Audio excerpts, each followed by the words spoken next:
Dans la première séance, nous avons vu la nécessité de la délivrance et nous avons vu aussi c'est quoi être délivré. Et pour cette deuxième séance, je vais aller un peu rapidement pour nous donner le fondement biblique de la délivrance et je parlerai aussi des conséquences du manque de délivrance dans la vie d'un chrétien. Amen. Amen. On va prendre dans la parole de Dieu pour le fondement biblique de la délivrance, Luc chapitre 4, versets 18 à 20.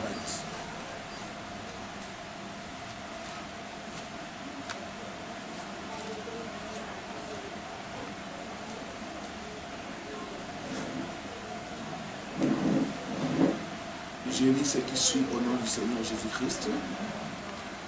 L'Esprit du Seigneur est sur moi parce qu'il m'a oint pour annoncer une bonne nouvelle aux pauvres.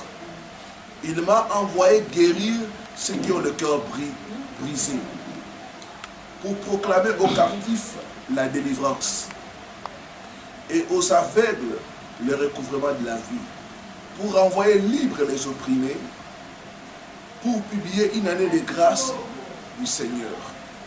Ensuite, il roula les livres et les remit aux serviteurs et s'assit.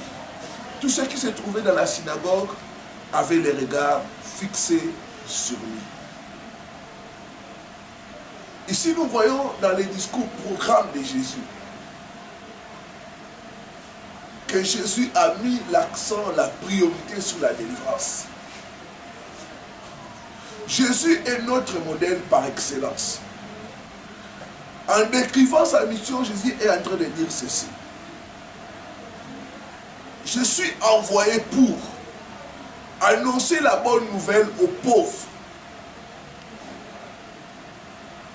Deuxième point, il dit guérir ceux qui ont le cœur brisé. N'est-ce pas la délivrance? Quand quelqu'un a le cœur brisé, la personne est malade. La personne a besoin de la guérison intérieure. Il dit guérir ceux qui ont le cœur brisé. Proclamer aux captifs la délivrance.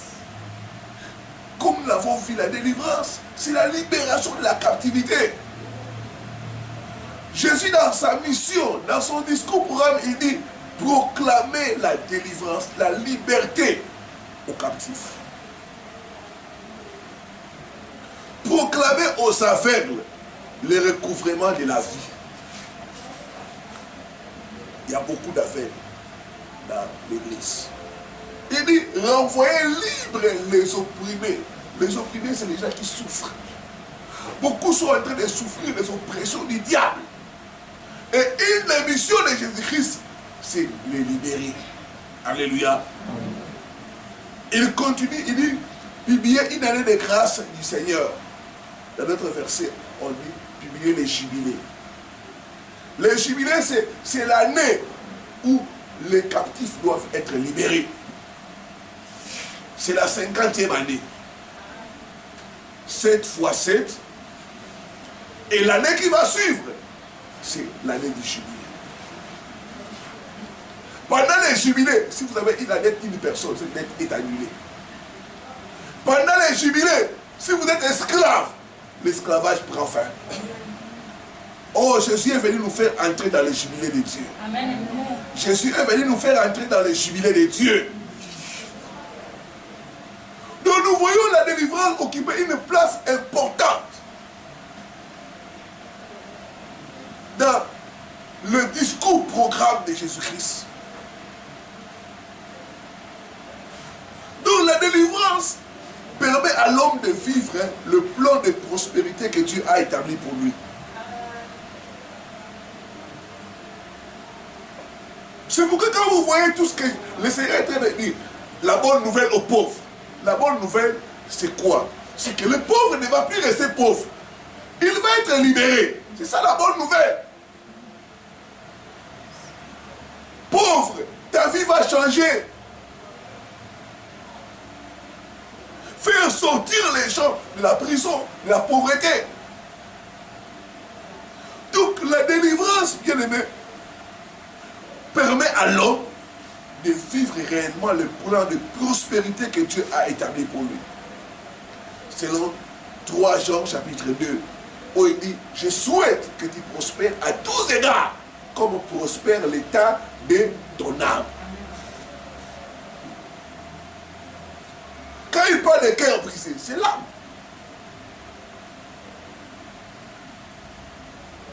Quand il parle de captifs, c'est la captivité spirituelle. Donc avec la délivrance, ça permet à l'homme de vivre réellement le plan de prospérité que Dieu a pour lui. Bien aimé, il y a plusieurs passages qui parlent de la délivrance. La délivrance n'est pas une imagination de l'homme. Non, nous voyons ça dans la Bible. Par exemple, Ésaïe 61, verset 1 à 3. Luc 13, verset 10 à 13. Nous voyons la femme qui était courbée. Et quand Jésus a parlé, il a dit, femme, tu es délivrée. Donc elle venait à l'église, mais elle était courbée. Quand les gens lui ont demandé, mais c'est quoi? Il dit, cette femme que Satan a liée. C'était une fille d'Abraham, mais dont le diable avait tenu en captivité. Acte 3, verset 1 à 10. Acte 10, verset 38, la Bible dit, vous savez comment Dieu a oint du Saint-Esprit Jésus de Nazareth, qui allait des lieux en les faisant du bien, délivrant tout ce qui était sous l'emprise du diable. Donc la délivrance, ce n'est pas l'invention de l'homme. La délivrance est biblique. Nous voyons même Jésus-Christ dans Matthieu 10, il dit, je vous ai donné, il donne, allez chasser les démons, purifier les lépreux. Donc il y a plusieurs passages dans la Bible qui parlent de la délivrance. Donc la délivrance est biblique. Si Jésus-Christ, notre maître, le maître de la moisson, a parlé de la délivrance, a pratiqué la délivrance, ça veut dire que si le temps de Jésus il y avait la nécessité de la délivrance, ça veut dire qu'aujourd'hui encore, nous avons besoin de la délivrance. C'est que de nos jours, la délivrance est aussi nécessaire dans la vie d'un chrétien. Si hier les gens avaient besoin de la délivrance, à combien plus forte raison aujourd'hui? Je vais maintenant parler des conséquences du manque de délivrance dans la vie des chrétiens. Qu'est-ce que nous constatons quand un chrétien n'est pas délivré? Il y a plusieurs signes qui montrent qu'il y a le manque de délivrance dans la vie d'un chrétien. Bien aimé, le manque de délivrance peut causer plusieurs dégâts ou des problèmes dans la vie d'un chrétien ou d'un enfant de Dieu. J'ai regroupé 7 catégories de problèmes. Première catégorie de problèmes, c'est ce que j'appelle le problème de mariage. Quand un chrétien n'est pas délivré, il y aura ces problèmes-là de mariage. Il y aura effondrement de la famille, des problèmes conjugaux sévères, mésentente, instabilité, violence, divorce et remariage. J'ai été approché par un homme de Dieu qui m'avait suivi à la radio. C'était un pasteur, un révérend qui m'a appelé. Et lui, il avait le problème de mariage. Il me dit, pasteur, avant que je puisse me convertir, venir au Seigneur, je m'étais marié. Ça n'a pas tenu, j'ai divorcé. Quand je me suis converti, je me suis remarié encore de nouveau. Et ça n'a pas toujours tenu. Là maintenant je suis à mon deuxième divorce. Je commence à avoir peur.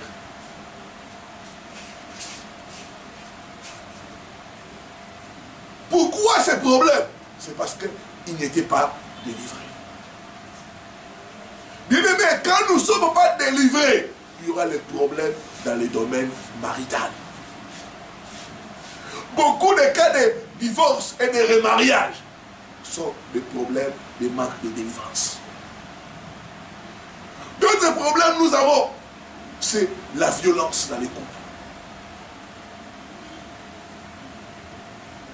Les querelles. L'homme et la femme ne s'entendent pas. Je reçois souvent des cas où l'homme et la femme sont en séparation des corps. Ça, c'est fréquent. Et quand vous entrez en profondeur, vous allez toujours trouver une histoire de sorcellerie, une histoire de réclamation familiale. Le manque de délivrance, donc les problèmes de mariage, ça peut causer les célibats prolongés. Des gens dont l'âge avance et ne se marient pas. Parce qu'il y a le manque de délivrance. Une vie de désordre sexuel peut être aussi la conséquence du manque de délivrance. Une vie où la personne change de partenaire comme on change des habits.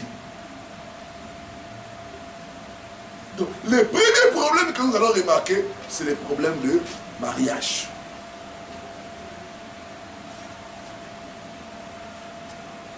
Deuxième catégorie de problèmes que nous allons remarquer quand la personne n'est pas délivrée, il y aura la perturbation émotionnelle.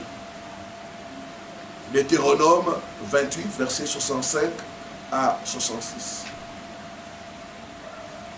Ici, il y aura toute forme d'instabilité émotionnelle. Par exemple, la haine. Instabilité émotionnelle. La personne aura la haine. Les gens non délivrés ont difficile à pardonner. Si tu es en train de me suivre et que des fois, tu sens que tu as difficile à pardonner, c'est quelque part tu as besoin de la délivrance. Tu peux être dans l'église 5 ans, 10 ans, tu peux être pasteur, bishop, mais être non délivré. Bien aimé, le diable s'en fout de nos titres. Donc ici nous avons la perturbation émotionnelle persistante. Ça continue. La jalousie, la haine, la colère exagérée, l'amertume, l'hostilité. Vous voyez que la personne est toujours une personne qui cherche des querelles. Même dans l'église, il s'est chamaillé avec tout le monde. Donc ici, nous avons les problèmes de troubles de comportement. Quand vous voyez des troubles de comportement, c'est que c'est les conséquences du manque de délivrance. L'apitoiement de soi. La personne est toujours triste. Une tristesse exagérée. Le rejet de soi et des autres. La personne préfère rester seule. C'est toujours des conséquences du manque de délivrance. La paresse, le doute, la frustration, la perte de concentration. La personne n'arrive pas à se concentrer. La personne est toujours distraite. Vous croyez que la personne est en train de vous suivre, mais la personne ne vous suit pas. La personne a toute tendance à dormir. C'est comme le cas d'un frère qui venait chaque fois à l'église ici. Ce frère avait besoin de la délivrance. Chaque fois qu'il vient à l'église, il doit dormir. Chaque fois, il doit dormir. Des fois, en pleine prière, il dort. Des fois, quand il y a la prédication, il dort. Donc, la perturbation émotionnelle persistance. Troisième signe, catégorie de signes du manque de délivrance, c'est la servitude. Ici, par servitude, j'entends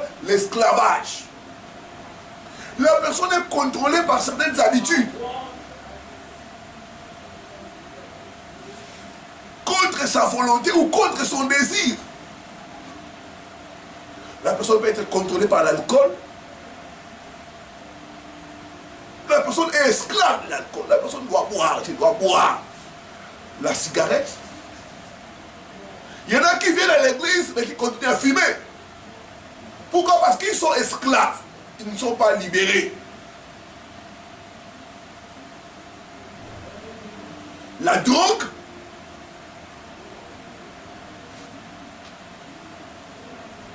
D'autres aussi peuvent être esclaves de la nourriture. Vous voyez, la personne aime toujours manger. Chaque fois, il a toujours quelque chose. Il est en train de manger quelque chose.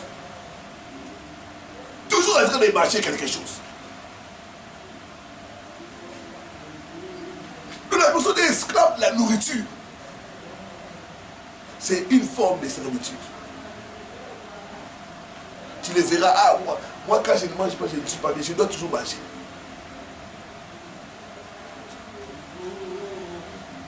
La personne peut être esclave du sexe. Il doit toujours commettre l'acte sexuel. Donc, on peut même mettre à la personne des désirs exagérés.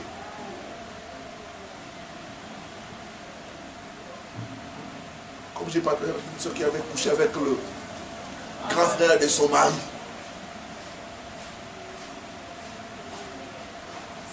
Et quand j'ai commencé à analyser, la sœur avait des désirs sexuels exagérés. Elle s'est masturbée, elle fait des désirs sexuels exagérés. Les maris de nuit, les femmes, les maris de nuit, beaucoup. Donc, elle n'arrivait pas à se contrôler. Donc, la servitude. La personne est esclave. La personne peut être esclave même du sport. Je ne dis pas suivre les sports, faire les sports, c'est mauvais. Non, mais on ne peut pas être esclave. Ça montre que la personne a besoin de la délivrance. Il y a déjà, quand leur équipe perd un match, tu les vois en train de pleurer. La personne n'arrive pas à manger. Oh, nous avons perdu.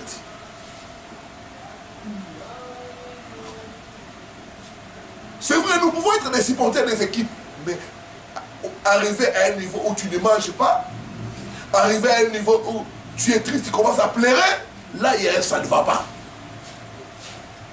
Il a dit, vous connaîtrez la vérité, et la vérité vous affranchira.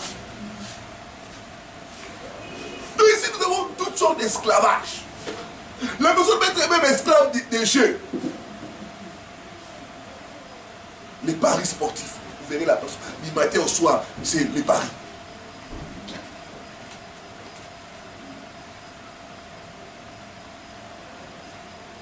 J'ai partagé avec un frère qui est en train de me partager pour son petit frère. Il me dit, il prie, mais lui, c'est les paris. Il aime les paris, foot, tout ça. C'est sa passion. Il peut même laisser la prière pour aller suivre ces choses-là, pour aller jouer. Non, lui, c'est les jeux. Donc la personne est entrée dans le monde du jeu. Il doit toujours parier. Mais il peut même accepter de ne rien avoir, mais de jouer. Tout l'argent parle dans les jeux. La personne est esclave des jeux. Les paris sportifs, les paris de ceci, les paris des chevaux, tout ça. Donc la personne est esclave. Oh, cet esclavage doit prendre de faire au nom de Jésus. Amen. Ça doit prendre de faire au nom de Jésus. Amen. Les jeux des hasards. Nous, enfants, nous ne sommes pas appelés à jouer ces jeux-là des hasards. Il y a beaucoup qui sont dans l'église qui jouent les jeux des hasards. Ce n'est pas une bonne chose. Notre avenir est entre les mains de Dieu. Ces jeux-là nous rendent esclaves. On te donne l'espoir, tu vas gagner. Ah, j'ai manqué seulement un seul cheval. C'est un seul numéro. Prochainement encore, il joue. Et ainsi de suite, la personne devient esclave de ce monde-là. C'est tout un monde, frères et sœurs. Dieu va vous délivrer au nom de Jésus. Nous ne sommes pas en train de condamner les gens. Nous sommes en train de nous entraîner. La musique. Il y a, toutes sortes d'esclavage. La musique. Il y en a qui sont fanatiques des musiciens. Lui, c'était le musicien. Tu le vois, il met des photos, il met dans sa chambre, partout, il écoute les musiques. Tout le temps, c'est la musique.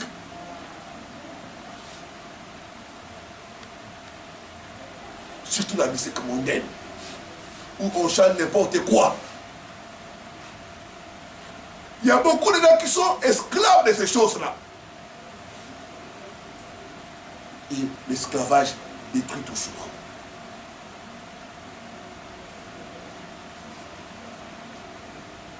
Quatrième chose que nous allons constater quand il y a le manque de délivrance, il y aura les problèmes de langue malade ou la contamination de la langue. La langue malade comprend les mensonges. La personne est incapable de dire la vérité. La personne doit toujours mentir. La loquacité. Il y a des gens qui ne savent pas se taire. Les démons te poussent toujours à parler, à parler, à parler, à parler, parler. Même là où il ne faut pas parler, tu parles. Il y a beaucoup qui sont dans l'église qui souffrent de diarrhée verbale.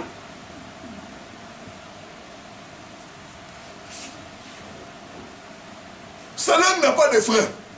Tout ce qu'il trouve, il commence à parler. Les critiques. Il commence à critiquer. Il y a d'autres même qui font les commémorages. Il prend ici, il va là-bas. Il prend là-bas, il amène. Pourquoi? Parce que la langue est malade. Donc, quand nous ne sommes pas délivrés, nous allons constater des problèmes de langue malade. Les insultes. La personne ne fait qu'insulter. C'est des choses qui ne doivent pas sortir de notre bouche. La médisance, les critiques, la moquerie,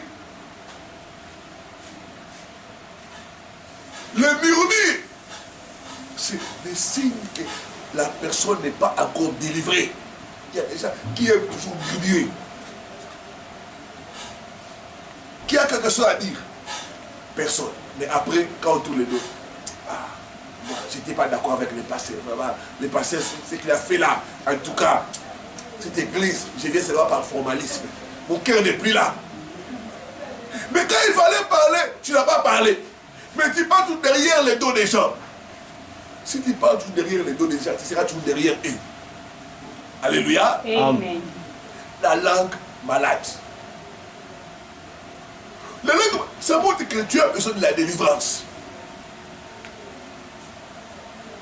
Il y a d'autres, tu le vois, il est en train de dire, ah, pourquoi j'ai dit ça? Pourquoi j'ai dit ça? Pourquoi j'ai dit ça? Pourquoi j'ai dit ça? Je me rappelle d'une histoire où le frère d'une certaine église était parti visiter une maman. Arrivé sur place, la maman n'était pas là. Gloire à Dieu. Alors, ils ont commencé à parler avec les enfants de la maman. Ah, comment la maman? Non, non, notre maman, sa femme. Notre maman prie beaucoup. Et l'autre enfant d'ajouter, elle prie beaucoup, mais elle insulte aussi beaucoup. Quand la maman se met à insulter, mais c'est terrible. Mais c'est mon lycée contre elle. Comment elle prie beaucoup et elle insulte aussi beaucoup? La Bible dit de la même source ne peut pas gérer l'eau douce et l'eau amère. Yes. Ce qui sort de la bouche vient du cœur. Ça montre que ton cœur a besoin de la délivrance. Cinquième chose que nous allons constater quand il y a les manques de délivrance, il y aura les problèmes de mauvaise santé. La personne sera constamment malade. Quand il y a les manques de délivrance, nous allons constater cela. Il y aura des maladies étranges, des maladies héréditaires, des maladies générationnelles, des maladies chroniques, des maladies qui ne peuvent pas être diagnostiquées, qui ne peuvent pas être soignées dans les hôpitaux. C'était hier, j'étais en train de parler de prier pour une soeur, et j'ai posé aux esprits, quelle maladie vous avez mis dans son corps? Nous avons mis le diabète. J'ai dit, quelle maladie encore? Nous avons mis une maladie dans son sexe. Une femme, on a mis une maladie dans son sexe, comme ça, elle voit des plaies, et ça fait sortir de l'eau. Des maladies maladies bizarres, des maladies qui ne peuvent pas être diagnostiquées. C'est souvent la conséquence du manque de délivrance.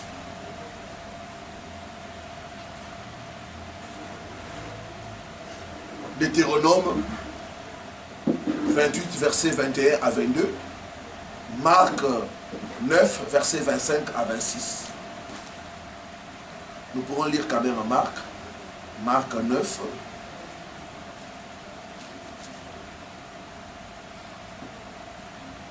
« 25 à 26. Jésus, voyant accourir la foule, menaça l'esprit impur, lui dit, esprit muet et sourd, je te l'ordonne, sors de cet enfant et n'y rentre plus. Et il sortit en poussant des cris et l'agitant avec une grande violence. L'enfant devint comme mort, de sorte que plusieurs disaient qu'il était mort. Ici, nous voyons un enfant sourd et muet. Nous avons commencé à constater que beaucoup d'enfants sont des retardés mentaux. Il y a beaucoup de ces cas-là. C'est l'œuvre de démons. La personne est constamment malade. Les démons peuvent mettre la maladie dans le corps des gens. Et la plupart des maladies bizarres, les maladies qui défient les traitements, c'est l'œuvre des démons. Donc quand nous ne sommes pas délivrés, il y aura la mauvaise santé. Constamment malade. Il y a des gens où tu vois la maladie se déplace. C'est les maux de tête. Ça devient dans le ventre. Dans le ventre, ça devient dans les pieds. Donc, ça fait des tours. Maintenant, c'est le cœur.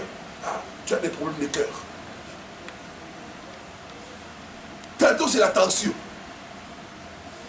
Tantôt, c'est des problèmes de sueur. Donc, vous voyez la maladie comme c'est déplacé dans le corps d'une personne. Je dis que cela doit prendre effet au nom de Jésus.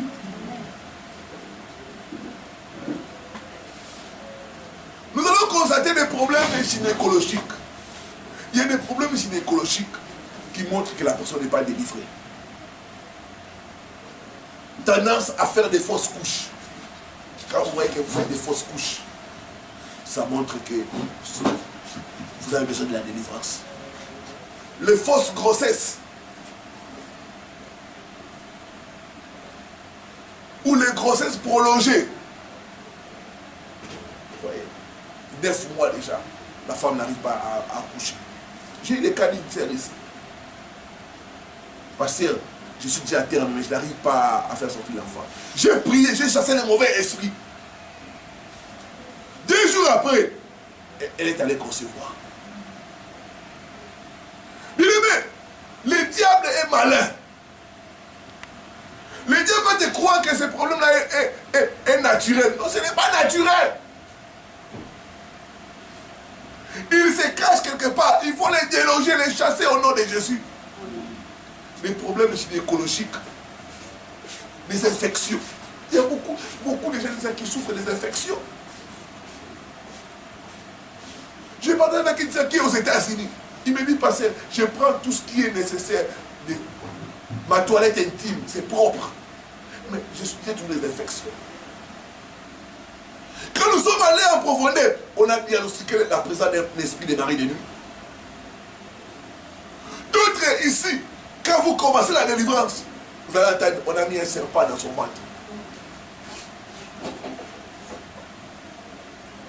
Donc des problèmes gynécologiques qui ne se terminent pas sont la conséquence du manque de délivrance. Certaines formes de stérilité.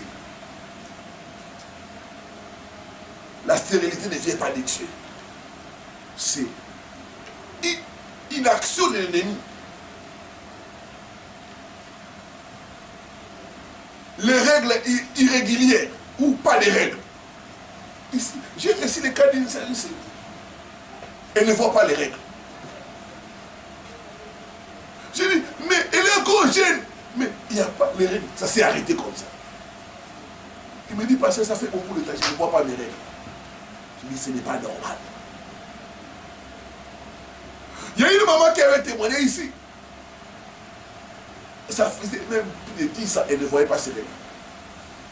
Et elle se disait, ah, comme j'ai eu des enfants avant l'âge, parce qu'elle avait mis des enfants au monde un peu avant. Il y avait 2 ou 3 enfants comme ça avant.